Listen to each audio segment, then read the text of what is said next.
L'émergence du roi absolu, deuxième partie. Capsule la monarchie française au XVIIe siècle. Première partie, d'Henri IV au début du règne de Louis XIV, 1598-1661. Par son édit de Nantes, le roi Henri IV se place au-dessus des divisions religieuses et se présente comme le garant de l'intérêt commun.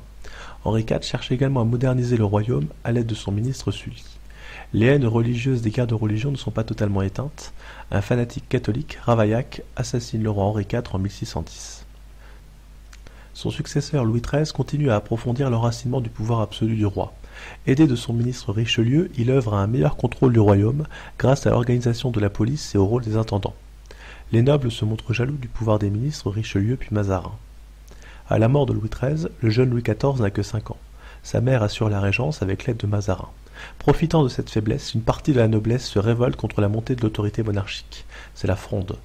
C'est finalement un échec qui aboutit au renforcement du pouvoir absolu du roi que la Fronde avait combattu.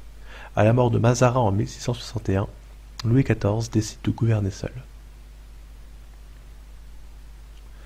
Deuxième partie. Le règne personnel de Louis XIV, 1661-1715, qui marque l'apogée de la monarchie absolue en France. Louis XIV veut être informé et décider de tout. Il reçoit l'aide de ministres spécialisés, prend l'avis auprès de conseils et nomme des intendants pour exécuter ses décisions dans les provinces. En 1700, il exprime sa vision du pouvoir à travers des conseils donnés à son petit-fils.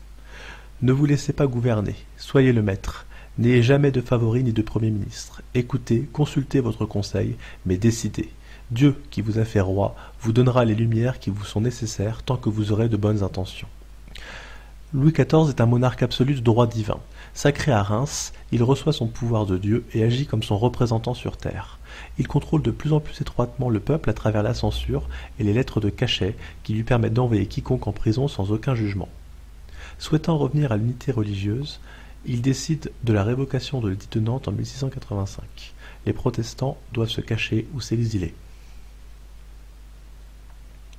Le règne de Louis XIV est marqué par les nombreuses guerres que mène le souverain et par la construction de fortifications sous le contrôle de Vauban. La guerre lui permet de renforcer l'union du roi et du peuple, mais les dépenses militaires entraînent également une augmentation des impôts. Associé aux mauvaises récoltes, le peuple connaît ainsi de nombreuses difficultés qui débouchent régulièrement sur des révoltes. Le château de Versailles près de Paris est conçu pour célébrer la personne du roi. Louis XIV s'y installe en 1682 avec sa cour. Il y fait venir des artistes pour faire éclater aux yeux de tous la grande splendeur de la puissance royale. Versailles est un discours à la gloire du roi, une sorte de livre de pierre et d'images. Tout est centré sur la chambre de Louis XIV où se déroulent les cérémonies des levées et des couchers qui illustrent la théorie des 2 corps du roi. Le roi comme homme mortel et le roi qui symbolise la souveraineté éternelle de l'État. Les jardins sont le domaine de la mythologie, avec les statues des dieux de l'Olympe. Les 3 avenues de la ville, espace du présent et de l'action, partent de la chambre du roi, cœur du royaume. Le thème du soleil est omniprésent à Versailles. Le 25 août, fête de la Saint-Louis, le soleil se couche exactement face au miroir de la galerie des glaces. La figure du dieu grec Apollon associé au soleil sert de comparaison et de modèle pour Louis XIV, qui s'affirme ainsi comme le roi soleil.